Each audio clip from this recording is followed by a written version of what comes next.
Welcome to the Seatrade Maritime Podcast, and you're listening to Marcus Hand, editor of Seatrade Maritime News. Listeners may remember that we started out 2023 with a shipping markets outlook with Maritime Strategies International. As we are now past the halfway point in the year, we thought it would be a good time to refresh that outlook for the second half of 2023. You will be hearing from Adam Kent, Daniel Richards, Plamen Natzkoff, and Tim Smith from MSI. You're going to be learning about 4 specific sectors on the outlooks for those, and that's the container ship market, dry bulk shipping, tankers, and shipbuilding. But before we drill down into those specific segments, I'd like to turn to Adam for a broad overview. Adam, welcome back to the podcast. Thank you, Marcus, and thank you for having us back. It's great to have you all back for this. I'm really looking forward to your insights. Yes, Adam, perhaps if you could just give us a brief, broad overview of where you see shipping markets and as a sort of macro whole headed for the second half of this year. Yeah, of course. If we sort of reflect back a bit, I think sort of the first half of this year started very similarly to the end of last year, with the wet sectors outperforming the dry sectors. The one thing I would say is that a lot of the froth, I would say, has come off the wet markets over the course of the last few months, and earnings there have fallen from their recent peaks. The global economy more broadly, we think, has performed better than we'd expected, but we are still anticipating a slowdown as we move into the second half of 2023 and into 2024, and we are still anticipating the US and the Eurozone entering a mild recession at the back end of this year. A lot of that sort of recent buoyancy in the global economy, however, has been driven by the service sector, with demand for sort of manufactured goods relatively weak. And of course, that hasn't been as beneficial to shipping as if we'd have seen a lot more investment in manufactured goods and things like infrastructure. And we've seen the commodity prices fallen back to sort of the realms of historical averages, with a lot of the volatility taken out of those prices. And some of those arbitrage windows have now closed. So that again has been something of a negative towards sort of headline demand. We, like all analysts, have been keeping a close eye on China. The real estate market there has continued to perform quite weakly. And I'm sure Plamen, when we talk about dry bulk, will go into a little bit more detail about China.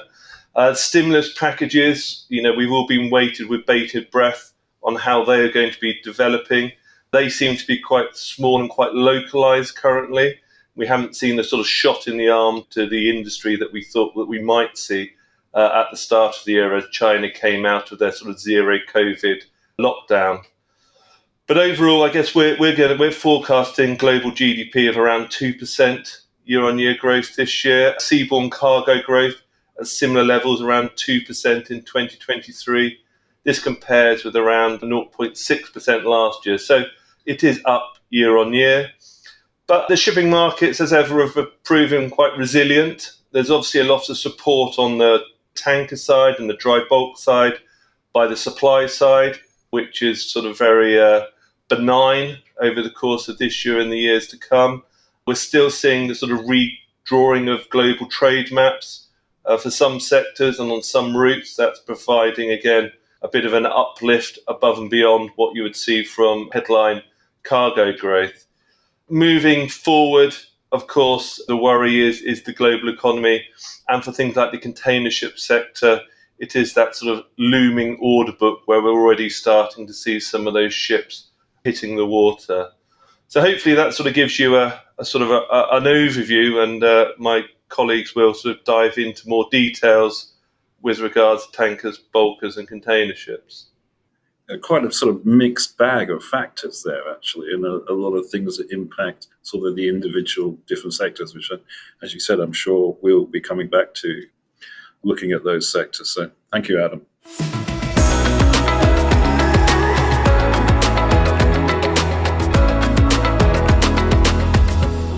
I'd like to start this off by turning to the container ship sector with Daniel Richards. Daniel, welcome to the podcast. Thanks, Marcus, for having us on again. Yeah, great to have you back. Container shipping's obviously come off from that enormous high that we had over the last couple of years. We've seen spot rates plunge. Now we come to the mid-year point. Daniel, perhaps you can tell our listeners whether you feel that the container markets have kind of stabilized now. I'd say tentatively yes for now. You've seen most market measures effectively trend sideways for a number of months now, certainly with spot rates. As you've said, the spot dollar per TEU rates are now generally back down to where things were in sort of normal pre-pandemic markets. There are bright spots, so volumes and rates into the Mediterranean still are quite strong coming from the Far East. But yeah, so broadly, there's not been too much excitement and there hasn't been much more downward movement. That we're still seeing some further erosion of freight rate levels on some of the long-haul trades in the most recent data. There's been some volatility, or at least there was some volatility around the US West Coast labour dispute that led to a pretty short-lived and temporary spike in rates that's now come back off again. But yeah, broadly speaking, things have stabilised for now, and it does feel that the level at which spot rates have fallen to, for the moment, they're not going to fall much further, but there also doesn't seem like there's a particularly strong rebound around the corner. Okay, so you've had that sort of, almost effectively hit bottom by the sounds of it for the spot rates. Now, obviously, we've had the sort of renegotiations of contracts, Asia-Europe, and then more recently the Trans-Pacific. Have we seen the full impact of that fall of spot rates into those contract rates? It doesn't feel quite yet, no. As you've said, a lot of contracts that were signed earlier in 2022 at very, very strong levels have now expired and new contracts have been signed. The initial evidence we have is that those obviously are at much lower levels, but overall average industry freight rates are still above where they were before 2020. So if you look at the preliminary results put out by OOCL in Q2 23, their overall average freight rates were still about 18% above where they were in 2019. If you look at the kind of the global container pricing index put out by Container Trade Statistics, in May, again, that was around 20% above where we were in 2019. So that gap, it feels like it's going to close a bit more. But I said quite a lot of the pass-through to contract rates has played out so far, but it's probably not quite the full impact yet. Okay, so still going to see probably that when we go forward to the sort of financial results for Q3, Q4 into next year, that pressure from the contract rates then? Yeah, I would expect that average line company freight rates, they'll fall in Q2 relative to where they were in Q1, and there'll likely be a subsequent fall again in Q3 and Q4.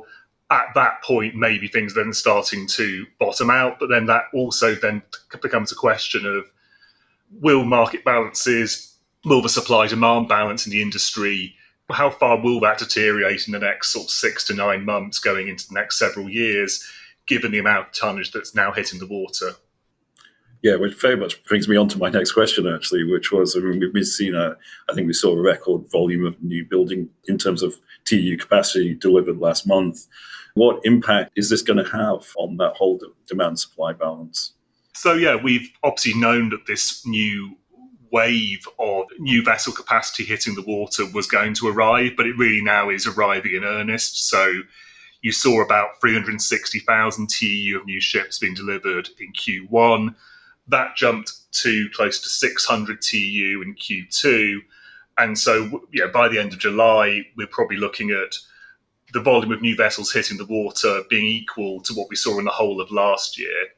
And this is not yet being really offset with much in the way of vessels scrapping, only around 65,000 TEU of vessels scrapped so far this year. So it's building up pressure on trade lanes, forcing liners to add additional capacity onto these trades at a time where trade has been middling to weak to downright dreadful on certain routes going into the US. So it's going to force liner companies to think about where they're putting their assets, what size of assets they need or what ships they need. And it's going to lead to a period of probably quite prolonged oversupply in the container shipping industry. Yeah, you can sort of see that building up, can't you? Do you see any sort of like room for delaying these deliveries with shipyards, or is this just kind of a ball that's set in motion and it's all going to happen? On the margins, yes, you can look at slipping deliveries into subsequent quarters, into subsequent years.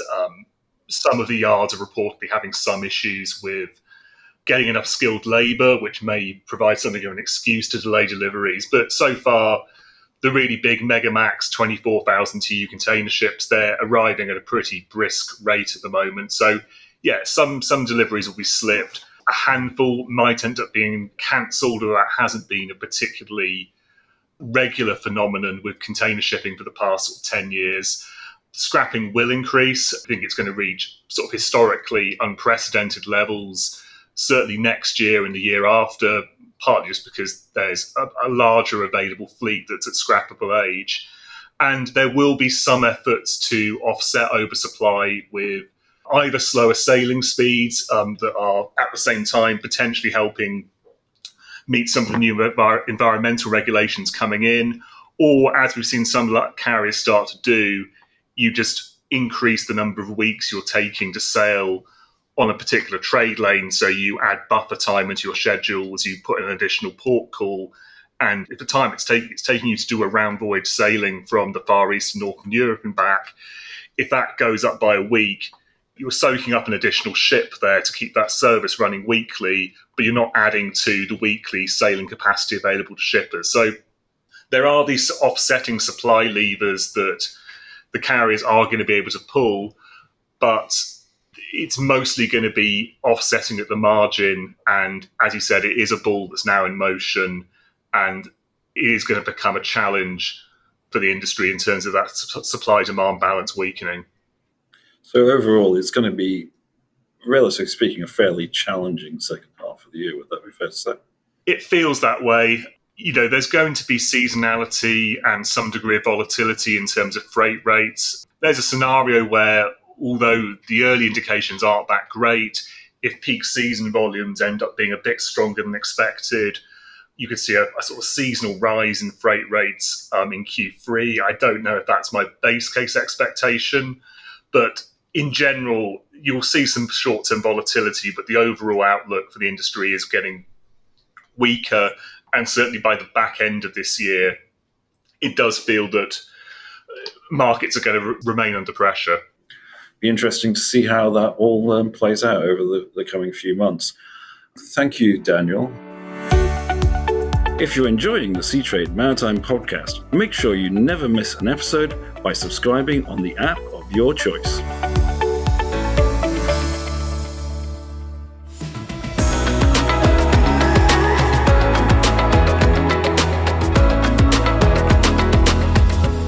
I'd like to turn now to Plamen to talk about the dry bulk market. Plamen, welcome back. Hi, Marcus. Thank you for having us back.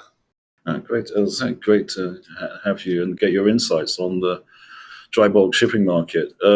Not being one of the best performing shipping markets in recent times, I think something that Adam alluded to in the introduction was that the Chinese property market and the expected sort of recovery from Chinese demand.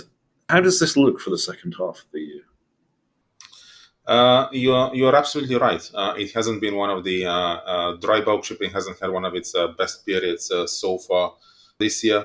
I think certainly, as you alluded to, there is some degree of expectations disappointment relative to the end of last year, at the beginning of this year, when obviously with China coming out of COVID, putting in some support measures for the property sector, hopes were running high that the dry bulk shipping market would perform well. As it happens, the property market, various measures of various indicators of the Chinese property market have disappointed those expectations.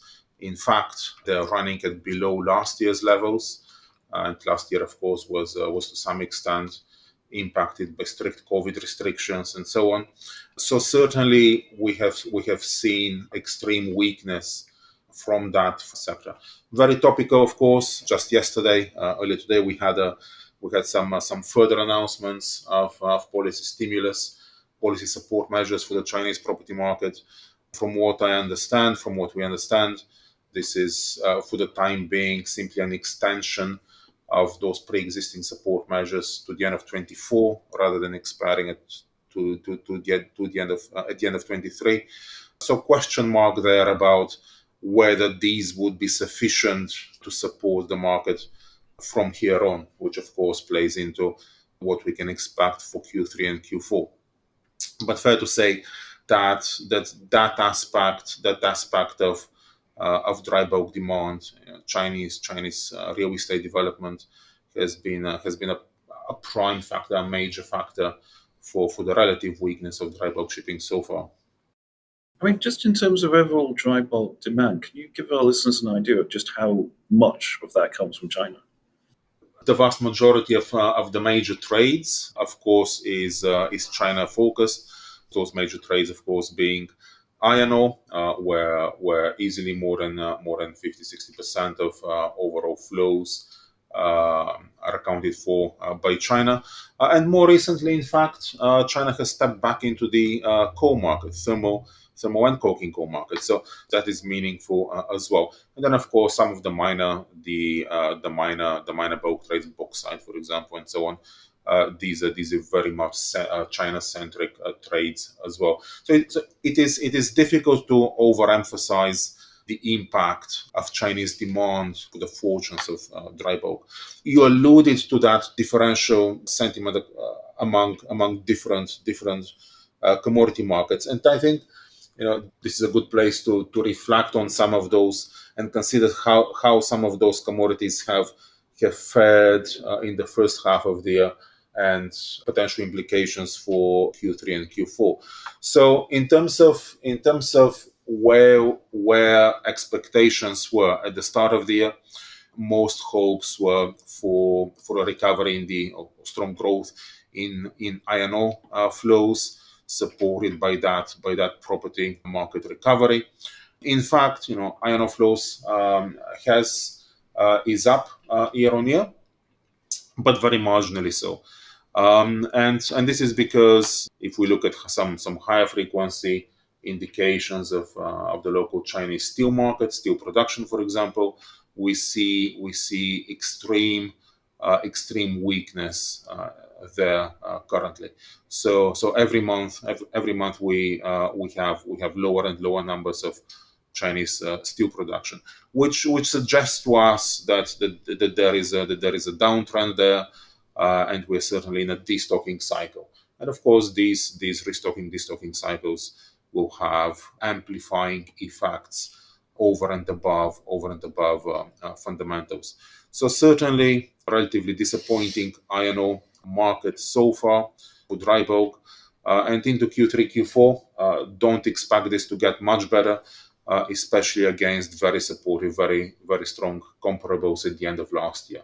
At the end of last year, we did see a pickup in iron ore flows into China specifically, on average of over 100 million tons per month.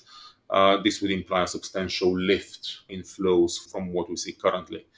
And from what we have seen so far in terms of steel production, in terms of property market support, it is difficult to envisage that level of pickup from now. Okay, so that's very much the sort of Chinese impact on the market, which is obviously very large, as you rightly said. Just looking at another factor that's we see very much in the news, which is the Ukraine grain deal, which seems to have sort of essentially ground to a halt. What impact would that have on dry bulk shipping? Very good question. So the uncertainty relating to the renewal of that deal and from what we have seen, more stringent inspections, greater delays around inspections, have already had some of that impact. So versus late last year, early this year, of around 3.5-4 million tons on average shipments, grain shipments out of Ukraine. For the last couple of months, we've only been averaging around 1.7 million tons. So we have seen, arguably we have seen a significant part of that impact already. This is not to say that an outright end to that facility, to that program, will not have any further impact. Of course, it will, and especially because even if it is 1.5-2 million tons a month, this is a relatively inefficient trade where a vessel has to stop in for inspection once on the way in, a second time on the way out, relatively time consuming. So in terms of impact, yes, it will clearly have a negative impact, and especially in the Black Sea Med region, where you can easily see an oversupply of vessels and vessels unwilling to ballast into that region. Okay, so that's another sort of negative potentially on the market. Just for our listeners to sort of get a sense of the whole, looking forward Q3, Q4, are there any positive signs, or is this kind of more of the same? Well, I think so much rides on those larger trades, whether it is iron or whether it is coal, that we have to be focused on those for signs of support. Now, as I mentioned, at the moment it is difficult to see upside on the iron ore front, especially compared to what we had last year. So I think we're likely to see relatively weak fundamentals from there, unless there are stronger signs of support to that all-important property sector in China. On the coal side, actually things have been fairly supportive. So China has stepped back into the coal market in a big way during March to May. They have had record amounts of coal imports at over 30 million tons per month for the first time ever. So certainly a change from what was there last year. A question mark, of course, is how much of that was driven by pure price incentives. We have had very low gas pricing in Europe over the last few months on the back of high inventories, of course, reducing therefore coal demand. So coal has been available, has been cheaper. China, of course, had the experience of power outages last summer, so potentially a restocking drive there. How long would that last? That, of course, is a question to ponder, given that it was price-driven and likely directed towards ensuring security of supply over the hotter summer months. Potentially, we are at the back end of that restocking drive on the coal side. So whether it's coal, whether it is iron ore, it is hard to see a strong indications of significant lift to trade flows. But of course, the market does tend to surprise us, especially if policy support becomes important. Yes, I think that's one of the things about following shipping markets. Actually, they can always surprise us. And on that note, I think we'll see if we have any surprises coming for dry bulk in the second half of 2023. Thank you, Plamen.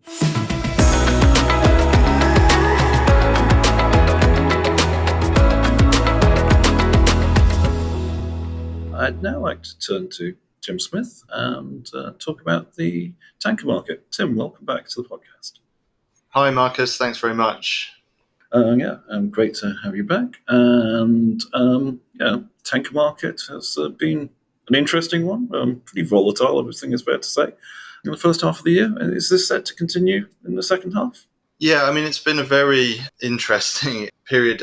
Often is the case. I think volatile is pretty normal for the tanker sector.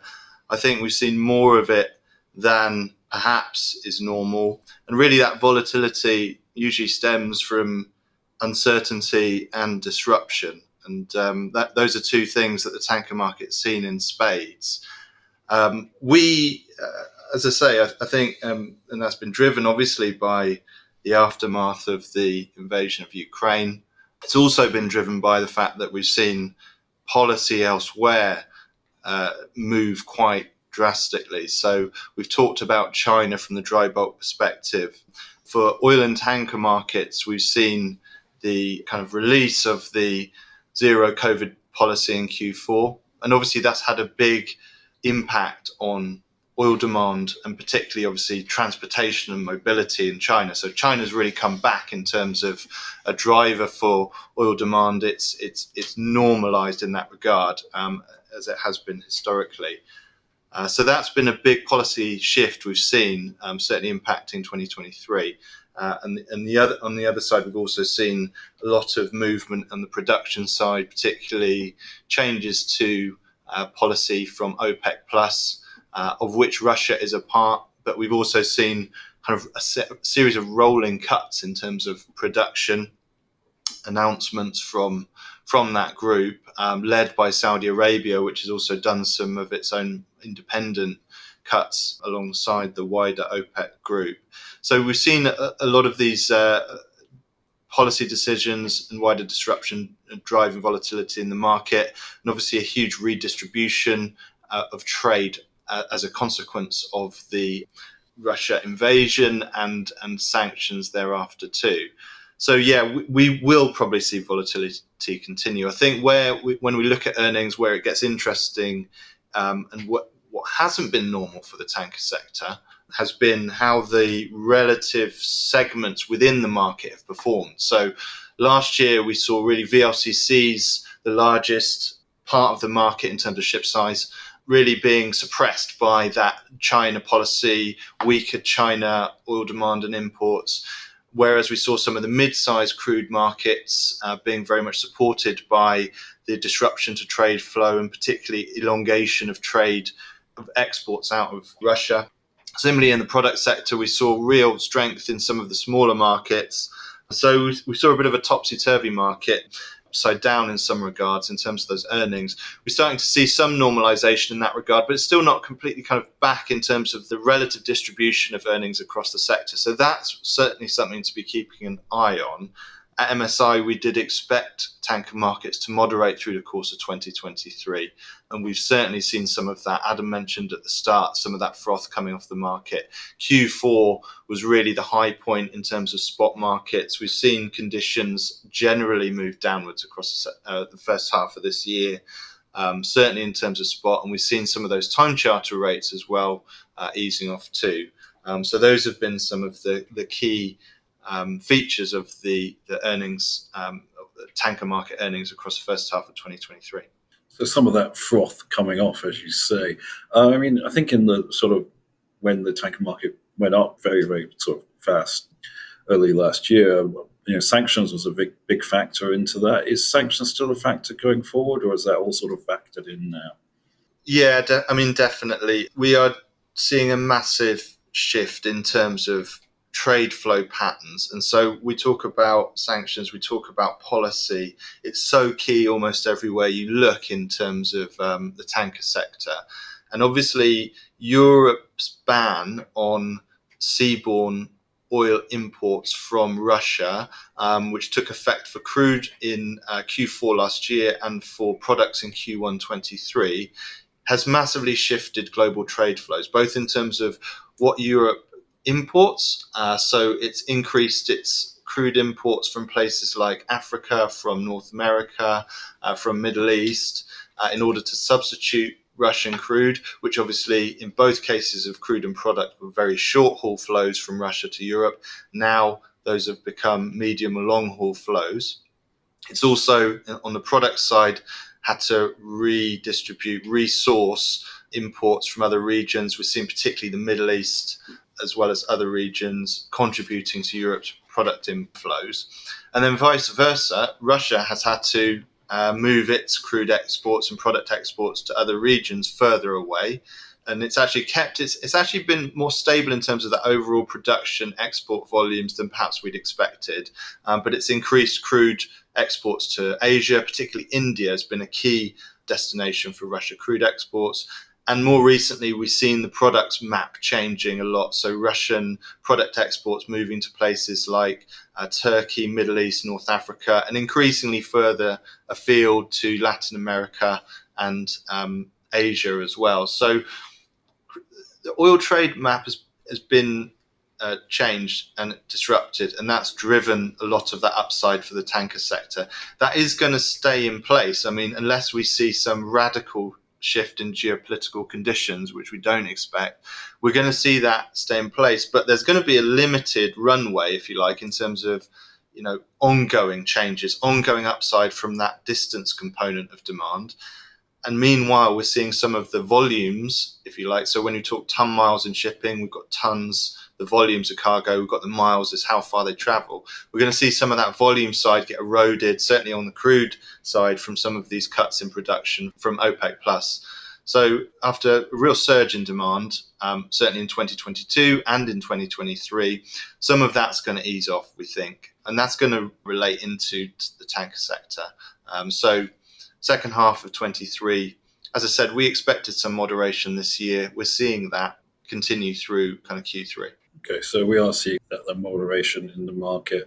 I think just one last question would be, we have seen some return, a bit more of new building orders for some of the larger sizes of ships in recent months. Given that sort of moderation in the market, are we going to see more orders to come? We expect to, in the longer run. Again, interesting feature of the tanker sector, perhaps certainly how it differs from containers. We talked about the supply side there. Tanker markets have seen very, very little ordering. Certainly last year was a real low point in terms of contracting. So we don't have a big order book. In fact, we have the opposite. It's a very low order book, which means to some degree the market has an amount of protection from the supply side, if you like, going forward. So even if demand does slow down as we expect, the supply side looks very constructive. We have started to see orders come back, as you mentioned, focused certainly on some of the areas in the product sector, so LR2s, and you might relate that into some of the trade flow changes we're seeing. There's a lot of refinery capacity coming on in the Middle East, which is likely in large parts to be export capacity, which those vessels may service. But also we expect the contracting side to pick up because although we see some moderation in earnings, we still think tanker earnings are going to be relatively solid going forward. So we expect some of that to translate into more faith in terms of the longer term outlook for the sector. And also the tanker fleet actually will need to see some renewal, some capacity come in, because actually we see over the next few years, we expect the fleet to actually contract in terms of overall supply. So we think some of that demand is going to continue, and we'll see tanker new building contracting to continue to rise over the course of 24-25. But overall, actually quite a positive picture in terms of the demand-supply balance. Yeah, definitely. I think we're certainly, as I say, we're kind of constructive on the longer-term outlook. We do see some shifts. It's certainly not going to be a straight line, and things might ease off, and it might be more emphasis on that in certain parts of the market that might have seen some of the extreme upside. I'm talking maybe in the middle of the market, if you like, in terms of size ranges. But yeah, over the long term, it's a constructive outlook driven and supported by that supply side. Okay, great. Some good news there overall for the tanker market.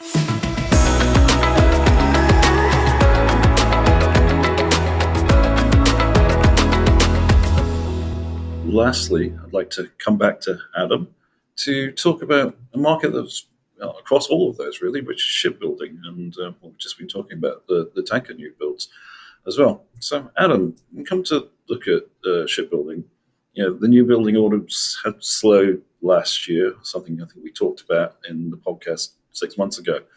Has new building orders continued to slow this year? Well, interesting enough, it very much depends on what quarter you put under the microscope of this year. If we look at Q1 2023, Q1 2023 recorded the most contracts that we'd seen in a single quarter since Q2 2022. The growth there, or the volumes there, were the age-old favourites, container ships and LNG. There seems to be an insatiable appetite for ordering large container ships and LNG, and that certainly started the year off. Q2 of this year, we did see a reduction in ordering volumes for many sectors, not LNG, I might add. We saw a very similar number of LNGs ordered in Q2 as we saw in Q1, around 20 ships. Fewer less container ships, but that's not to say that we expect the container ship contracting binge to stop. We do expect to see more container ships ordered over the course of this year, and We understand that there are some large orders still waiting in the wings to be ordered in the second half of 2023. As we've talked about, tankers, that's certainly a sector that we're starting to see a pickup. As we've already mentioned, that's coming from very low levels and is focused on a lot of the sort of LR2s and some of the sectors that have been doing well recently. And as Tim explained, some of those that we expect to see doing well going forward, given the new sort of refineries that are coming on in places like the Middle East and the Far East. I guess the one other interesting fact about the shipbuilding market over the course of 2023 already is that half of all orders have gone to China, which China is sort of surpassing Korea almost on a regular basis now in terms of taking volume on. But delivery dates are increasingly getting pushed out. So I think if you want to order a large or a sophisticated vessel now, you're potentially going to be looking at a delivery date somewhere in 2026, if not 2027. So that is increasingly becoming an issue in terms of the timeliness of deliveries, and we think that could also be putting off some potential orders that would be waiting in the wings otherwise. A couple of interesting points to pick up on there, actually. I think there was a bit of conventional wisdom towards the back end of last year that so many container ships and LNG carriers had been ordered of the larger sizes that there wasn't really much capacity left until a sort of 2027 delivery kind of thing. But it sounds like that isn't putting people off. No. I mean, there's a few factors that would put people off ordering tonnage at the minute, and we know that it is, having speaking to some of our owner clients, that longer delivery time, the sort of higher prices, and also the uncertainty when it comes to new technologies and fuels. That certainly hasn't been the case in the container ship market, as you rightly say, Marcus, and I think there's a number of reasons why that is. One is obviously because the container ship industry are sitting on rather large war chests and have done exceptionally well over the last few years and are sort of reinvesting in what they know best. They are, of course, closer to the end consumers, so there's lots of pressure on the container ship industry to sort of decarbonise quicker than perhaps we are seeing in the tanker and in the dry bulk sectors. We also have things like the European ETS that will be coming online over the course of the next few years. That will obviously hit a lot of those larger liner companies, or they will be affected by that potentially a lot more than a tramp owner that can potentially avoid coming into places like Europe. So it's not putting the container ship industry off. And I think on the LNG side, there just remains a lot of interest in LNG as a transitional fuel, and with plans of regasification and increased volumes coming out of places like Qatar, there's still the market at least perceives a demand for new tonnage within the next sort of 5 years. Okay, so you've still got those demand factors there. Another thing you mentioned there was that China sort of like now sort of taking that sort of 50% of the market on a regular basis. We've actually seen the reactivation of yards in China, like what's formerly SGX Dalian is now Hengli Heavy Industries. Are we going to see more yards sort of coming back to meet this demand? This is an interesting point, and it's one that we've effectively been banging the drum on for, I guess, the last 10 years since we saw the mothballing of a lot of shipyards. We've always said that when the time is right, when ordering volumes increase, when prices go up, we expect to see a lot of shipyard capacity come back online. It's rare that shipyard capacity gets bulldozed and totally disappears. It sits there. The physical capacity sits there and is just mothballed. And it can take around 6 to 12 months to reactivate. So we've recorded around 10 yards, we think, that have come back online over the course of the last year in some shape or form. Now, a lot of those yards aren't ramping up to sort of the pre 2020 sort of levels that we saw them perform at, but they are coming back along. Some are sort of just dedicating themselves to block building rather than full vessel constructions. But I think the interesting part about shipyard capacity at the moment, alongside the new yards coming online, is how little we've seen in terms of new orders going to the Japanese yards. Japanese capacity, we do think, is still underutilized. Only around 7% of all orders this year have gone to Japanese yards, and those have been mostly dry bulk orders, and generally dry bulk orders have been quite low this year. So there's still more capacity that could be brought in online in Japan. But more broadly, we think that we will continue to see shipyard capacity come online over the course of this decade. I think, as Tim alluded to, I know we've seen a lot of orders for container ship and LNG over the course of the last 2-3 years, but we will see significant orders for dry bulk and tankers as we sort of move into the second half of this decade, both from a regulatory compliance perspective, but also there are a lot of ships that are now over 15 years old, are scrapping candidates that will increasingly become either uneconomical to run or regulatory pressure will force these vessels to be scrapped. So yes, we do think there'll be more shipyard capacity to come back on stream over the course of the next 2, 3, 4, 5 years. Okay, so that's kind of the longer term picture and that need for that capacity and it coming back on stream. Just to sort of round out the shipbuilding and this episode, what would you see as, could you give our listeners an idea of what the outlook would be for the second half of the new building market? Yeah, I mean, as I alluded to in one of my previous answers, we do think there's more container ship orders to come. And I think a lot of these are waiting in the wings, have already been concluded, but haven't been reported yet. So we're actually forecasting some significant volumes of container ships to be ordered in the second half of the year. Again, most of these will be dual fuel of some shape or form, whether that be methanol or ammonia or LNG. Tanker orders will continue to increase compared to recent history. But as Tim also said, there's still this big disconnect between the earnings within the tanker industry and the volumes of contracting. Historically, they have been relatively well correlated. That correlation has broken down, and we think that we do think there will be an increase in orders in the second half of this year. Interestingly enough, we're starting to see the first signs of offshore vessels being ordered. That's something that we've been monitoring quite closely.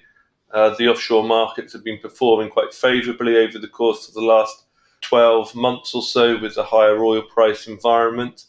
There are now owners within that space that are looking at offshore assets and ordering those. So we expect to see those begin to tick up. Not huge volumes, but to begin to tick up.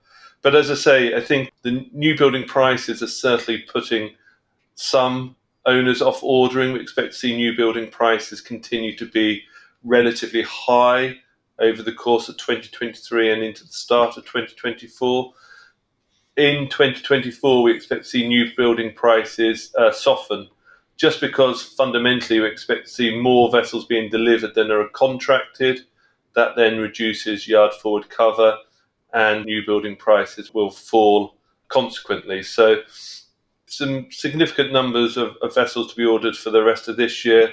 We do expect to see something of a tail off into 2024 while the sort of industry adjusts to a new building price environment, and perhaps there's a bit more certainty when it comes to the alternative fuels for dry bulk owners, for tanker owners to really sort of enter into the new building markets with a vengeance. Okay, great. So some more orders in the second half, and overall quite a positive picture to end this Outlook episode on.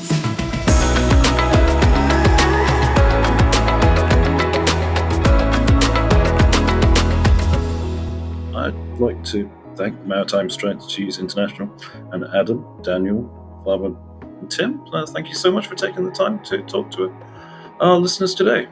Thank you very much, Marcus. Thank you for having us back again.